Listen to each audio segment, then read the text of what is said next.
வாழ்க வளமுடன். ஓம் நமச்சிவாய. அனைத்து தமிழ் உள்ளங்களுக்கும் வணக்கம்.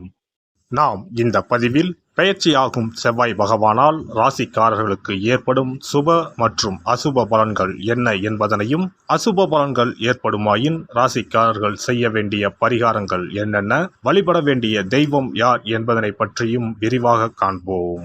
உங்கள் வாழ்வில் வளமும் நலமும் செல்வ செழிப்பும் பெற்று வாழ்வில் உயரிய நிலையை அடைய எல்லாம் வல்ல இறைவனை வேண்டி விரும்பி கேட்டுக்கொள்கிறேன். செவ்வாய் பகவான் சகோதரக்காரகன் ஆவார். சிவப்பு நிறத்தின் அதிபதி, ஆண் கிரகம், அதிலும் தைரியமான கிரகம். செவ்வாய் துடிப்பானவர், இளமையானவர், இள ரத்தம், வீரமான கோபமான இளைஞனை போன்றவர்.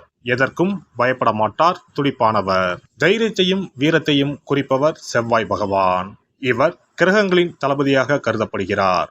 செவ்வாய் பகவான் மேசம் மற்றும் விருச்சிக ராசிகளின் அதிபதியாக உள்ளார். ஒருவருடைய ஜாதகத்தில் செவ்வாய் சுபஸ்தானத்தில் இருந்தால் அந்த நபர் வீரம், தைரியம், ஆற்றல் மற்றும் சக்தி வாய்ந்தவராக இருக்கிறார்.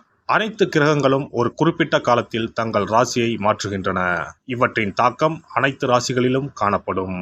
செவ்வாய் பெயர்ச்சியும் அனைத்து ராசிக்காரர்களின் வாழ்விலும் ஒரு குறிப்பிடத்தக்க தாக்கத்தை ஏற்படுத்தும். இந்த வருடம் ஜூன் 1ஆம் தேதி சனிக்கிழமை அன்று செவ்வாய் பகவான் தனது சொந்த ராசியான மேசத்தில் பயிற்சியாக உள்ளார். செவ்வாய் கிரகத்தின் இந்த பயிற்சியானது மாலை 3:39 நடைபெறும். செவ்வாய் பகவான் ஜூன் 1 முதல் ஜூலை 12 வரை மேசராசியில் இருப்பார். மேசத்தில் ஏற்படும் செவ்வாய் பெயர்ச்சியானது ருச்சக ராஜயோகத்தை உருவாக்கும். இதனால் சில ராசிக்காரர்களுக்கு அற்புதமான நற்பலன்கள் கிடைக்கும். செவ்வாய் பகவான் மகர ராசியில் அல்லது அதன் சொந்த ராசியான மேசம் அல்லது விருச்சகத்தில் இருக்கும்போது இந்த ருச்சக ராஜயோகம் உருவாகிறது. இந்த அற்புதமான சேர்க்கை ஏற்படும் போது அதன் செல்வாக்கின் கீழ் உள்ள ராசிக்காரர்கள் மிகவும் தைரியமாக, துணிச்சலாக மாறுகிறார்கள். சமூகத்தில் அவர்களின் கௌரவம் அதிகரிக்கிறது.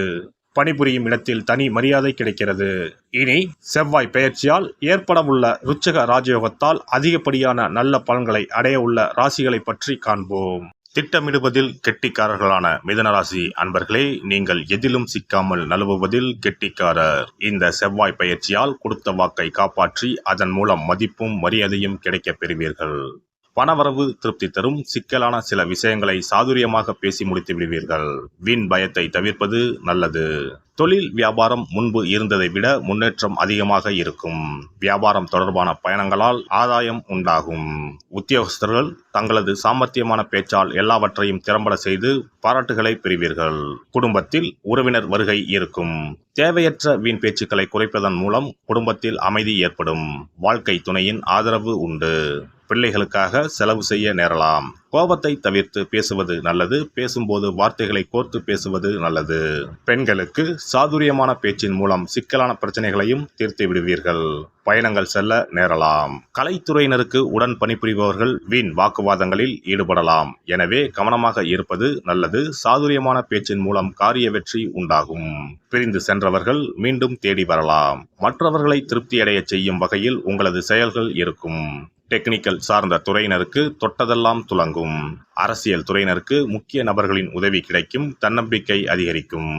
விடா முயற்சியுடன் ஈடுபட்டு காரியங்களில் வெற்றி பெறுவீர்கள். விருப்பங்கள் கைகூடும். அடுத்தவரை அதிகாரம் செய்யும் போது கவனம் தேவை. வீண்பகை ஏற்படலாம். மற்றவர்களுக்காக எந்த ஒரு பொறுப்பையும் ஏற்காமல் இருப்பது நல்லது. வீண் அலைச்சல் ஏற்படலாம். மாணவர்களுக்கு கல்வியில் முன்னேற்றம் உண்டாகும். கல்வி தொடர்பான பயணம் செல்ல நேரலாம். நட்சத்திர பலன்கள் மிருகசிரிசம் 3-4 பாதங்கள். தொழில் வியாபாரத்தில் மெத்தன போக்கு காணப்படும். தொழில் தொடர்பான அலைச்சல் அதிகரிக்கும். வாடிக்கையாளர்களை அனுசரித்து செல்வது வியாபார வெற்றிக்கு உதவும். உத்தியோகத்தில் இருப்பவர்கள் கூடுதலாக உழைக்க வேண்டியிருக்கும். திருவாதிரை நட்சத்திரம். தொழிலில் சக பணியாளர்களிடம் கவனமாக பழகுவது நல்லது. குடும்பத்தில் திடீர் குழப்பம் ஏற்பட்டு நீங்கும். கணவன் மனைவிக்கு இடையே வாக்குவாதம் உண்டாகலாம். கவனம் தேவை. பிள்ளைகள் நலனில் அக்கறை காட்டுவீர்கள். புனர்பூசம் 1-2-3 பாதங்கள். நண்பர்கள் உறவினர்கள் மூலம் நன்மை ஏற்படும். எதிலும் மெத்தன போக்கு காணப்படும். வீண் அலைச்சல் ஏற்படலாம். கோபத்தை குறைப்பது நன்மை தரும். மாணவர்கள் கல்வியில் முன்னேற்றமடைய கூடுதலாக உழைக்க வேண்டியிருக்கும். ஸ்ரீ ரங்கநாதரை தரிசித்து அர்ச்சனை செய்து வழிபட எல்லா துன்பங்களும் நீங்கும். மன அமைதி உண்டாகும். நவ கிரகங்களில் சூரியனுக்கு அடுத்தபடியாக செயல் ஆற்றல் உள்ள கிரகம் செவ்வாய். ஆளுமை திறன், ஆற்றல், வீரம், அதிகாரம் செய்தல், வளைந்து கொடுக்காத தன்மை, தர்மம், நீதி, நேர்மை, நியாயம் போன்ற அம்சங்கள் கொண்ட கிரகம் செவ்வாய். செவ்வாய் பலமாக இருந்து நல்ல ஆதிபத்தியம் பெற்று அவரது தசை நடக்குமானால் சகோதர சகோதரிகள் மூலம் பெரும் அனுகூலம் ஏற்படும். பெரிய பதவிகளில் உள்ளவர்கள், தொழில் அதிபர்களின் தொடர்பு கிடைத்து அதன் மூலம் முன்னேற்றம் உண்டாகும். பலமற்ற ஆதிபத்தியம் பெற்று தசை நடக்குமானால் கீழே விழுவதும் அடிபடவும் நேரிடும். வாகன விபத்துக்களை சந்திக்க நேரிடும். இரத்த காயங்கள், வெட்டுக்காயங்கள், இரத்த சம்பந்தமான நோய், சித்தப்பிரமை, தலையில் அடிபடுதல் போன்றவற்றை ஏற்படுத்துவார் செவ்வாய் பகவான். வீண் வழக்குகள், சண்டை சச்சரவுகள், மறைமுக நேர்முக எதிரிகள், பொருள் களவு போகுதல், செய்தொழில் வியாபாரத்தில் திடீரென்று பெருத்த நஷ்டம், அரசாங்க கெடுபிடி, பதவி இறக்கம், மறைந்து வாழும் சூழ்நிலை என்று பலவகை இன்னல்களை உருவாக்குவார். செவ்வாய் முதலான தோஷங்கள் அனைத்தும் நீங்க அவரின் அருளை முழுவதும் பெற செவ்வாய்க்குரிய அதிதேவதையான முருகனை வழிபடுவதும், கோதுமை ரொட்டி, வெள்ளை எள் கலந்த இனிப்பு பலகாரங்கள், துவரை போன்றவற்றை ஏழைகளுக்கு தானம் கொடுப்பதும் நல்லது. செவ்வாய் கிழமைகளில் விரதம் இருந்து செவ்வாய் பகவானுக்கு விளக்கேற்றுவது, சஷ்டி விரதம், கிருத்திகை விரதம் மேற்கொள்வது, தினமும் கந்த சஷ்டி கவசம் படிப்பது நல்லது. மேலும் செவ்வாய்க்குரிய கல்லான பவளக்கல்லை மோதிரத்தில் பதித்து அணிவது, சிவப்பு நிற ஆடையை அணிந்து கொள்வது, செப்பு பாத்திரங்களை உபயோகிப்பது போன்றவற்றால் செவ்வாயால் உண்டாகக்கூடிய தோஷங்கள் குறையும். செவ்வாய் பகவானுக்கு செய்யும் பரிகாரங்கள் அனைத்தும் முருகனுக்கு உகந்தது என்பதால் முருகனின் திருவருளும் கிட்டும். திருமண வாழ்க்கையில் செவ்வாய் பகவானுக்கு முக்கிய பங்கு உண்டு. திருமணத்துக்கு வரன் பார்க்கும்போது பிள்ளைக்கோ அல்லது பெண்ணுக்கோ செவ்வாய் தோஷம் இருக்கிறதா என்றுதான் முதலில் கேட்பார்கள். அந்த அளவுக்கு செவ்வாய் தோஷம் மிகவும் முக்கியமானதாக பார்க்கப்படுகிறது. ஒருவரின் ஜனன ஜாதகத்தில் லக்னம், சந்திரன், சுக்கிரன் ஆகியோருக்கும் செவ்வாய் இருக்கும் இடத்திற்கும் உள்ள தொடர்பை கொண்டுதான் செவ்வாய் தோஷம் ஒருவரின் ஜாதகத்தில் எந்த அளவுக்கு வலிமையாக இருக்கிறது என்பதை கணிக்க முடியும். செவ்வாய் தோஷம் இருக்கிறது என்றால் நம்பிக்கையோடு மிக எளிய பரிகாரங்களை செய்வதன் மூலம் தோஷ நிவர்த்தி பெறலாம். செவ்வாய் தோஷம் என்பது திருமண தடையை ஏற்படுத்துவது மட்டுமல்லாமல் மேலும் பல இடையூறுகளையும் ஏற்படுத்தும்.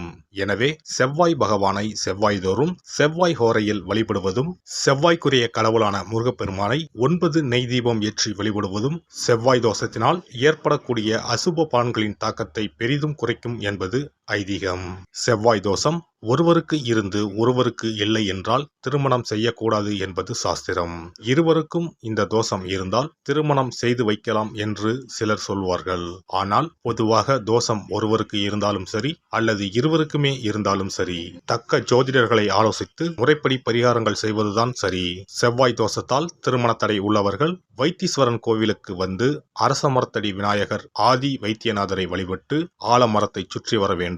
வைத்தியநாத சுவாமி, தையல்நாயகி அம்மன், செவ்வாய்க்கு அதிதேவதையான முருகப்பெருமானை வழிபட வேண்டும். சன்னதியில் உள்ள செவ்வாய் பகவானுக்கு சிகப்பு வஸ்திரம் சாத்தி அபிஷேகம் செய்து பரிகாரம் செய்ய தடைகள் நீங்கும். இந்த வீடியோ பதிவு உங்களுக்கு பிடித்திருந்தால் லைக் பண்ணுங்க, கமெண்ட் பண்ணுங்க, ஷேர் பண்ணுங்க, மறக்காம சப்ஸ்கிரைப் பண்ணுங்க, பக்கத்துல இருக்கிற பெல் பட்டனை கிளிக் பண்ணுங்க. நன்றி, வணக்கம். ஓம் நமச்சிவாய. சிவாய நம.